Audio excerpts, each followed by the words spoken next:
Hello friends, welcome to my channel Mahila Toofan. जितने भी व्रतधारी हैं जो नवरात्रि का व्रत रख रहे हैं नियम से, मन कर्म वचन शुद्ध होकर पवित्र मन से, तो उन्हें इस वीडियो में जानकारी मिलेगी कि किस दिन हमें क्या भोग लगाना है माता को, और किस दिन किस माँ का जो रूप होता है, 9 रूप होता है, तो किस दिन कौन सी माँ का रूप की पूजा हमें करनी है, कैसे करनी है और उनको कौन सा भोग चढ़ाना है। तो इस वीडियो में शुरू से अंत तक बने रहिए।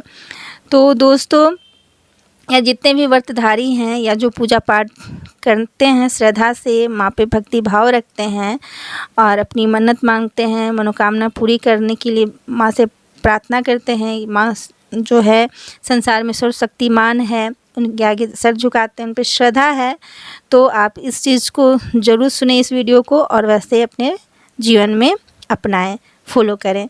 तो पहला है कि शैल माता, पहला दिन जो है वो शैल माता की पूजा होती है और उन्हें जो है किस तरह का भोग चढ़ाया जाता है, तो उन्हें पीला चीज़ का भोग बहुत पसंद है, तो आप भोग में शुद्ध पीला घी का भोग उन्हें लगा सकती हैं, या पीली मिठाई का भी भोग आप लगा सकती हैं, शुद्ध घी पीला आपको नहीं मिलता है तो।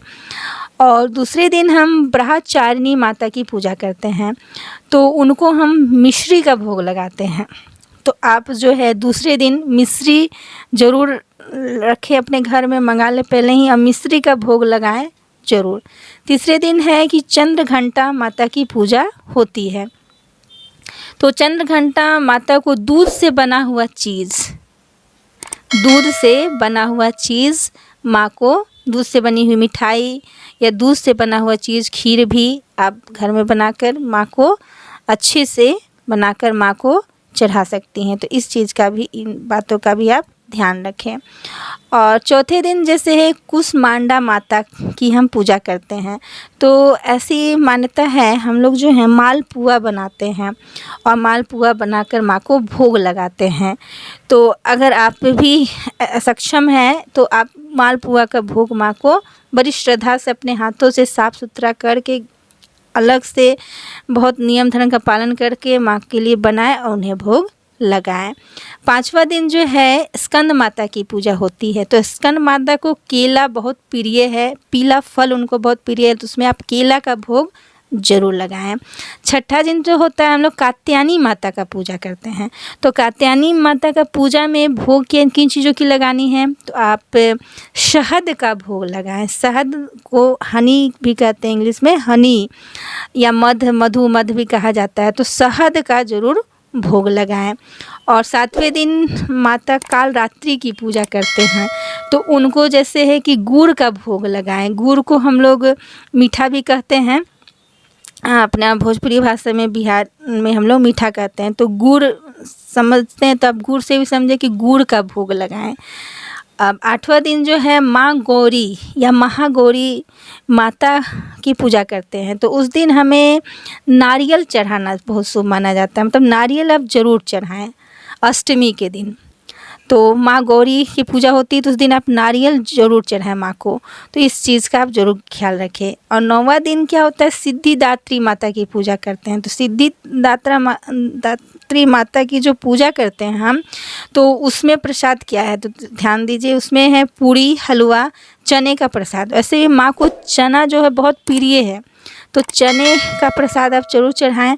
तो उसमें आप जैसे नवमी है, तो उस दिन तो आप लोग सभी जानते हैं कि 9 जो कुंवारी कन्या होती है उनकी पूजा की जाती है, तो उन्हें खीर, हलवा, पूरी और चने की सब्जी खिलाया जाता है। चना का मतलब भोग किसी भी तरह सब्जी बना के करें या कैसे भी करें, भोग आप ज़रूर बनाएं। तो और उस दिन हमें कौन से कलर के कपड़े पहननी है, तो बैगनी कलर, तो आप बैगनी कलर कोशिश कीजिए कि अगर नवमी में आप जितनी भी 9 कन्याओं को खिलाती हैं, उनका पूजा पाठ करती हैं, दान दक्षिणा देती हैं, तो बैगनी कलर की साड़ी आप ज़रूर पहने। इस चीज़ का आप ध्यान रखें, आपको ज़रूर व्रत का फल प्राप्त होगा और लाभ प्राप्त होगा। तो इस तरह से आप नवरात्रि के 9 दिनों में 9 देवी माता को भोग लगाएं। तो आज की वीडियो में बस इतना ही। मैं नेक्स्ट वीडियो में बताऊंगी कि 2021 नवरात्रि के 9 दिनों में कौन से कपड़े आपको पहनने हैं। तो मेरे चैनल पे नए हैं तो मेरे चैनल को सब्सक्राइब कर लें। इसी तरह की पूजा पाठ की जानकारी, रिलेशनशिप, पेरेंटिंग और मोटिवेशनल स्पीच भी मैं कभी कभी देती रहती हूँ। तो मुझसे जुड़ें और मेरे चैनल को सब्सक्राइब करें। धन्यवाद। जय माँ दुर्गा की कृपा आप पर बनी रहे और आपको उनका आशीर्वाद मिले और तन मन धन वचन से शुद्ध होकर माँ की भक्ति में आप लीन रहें। धन्यवाद।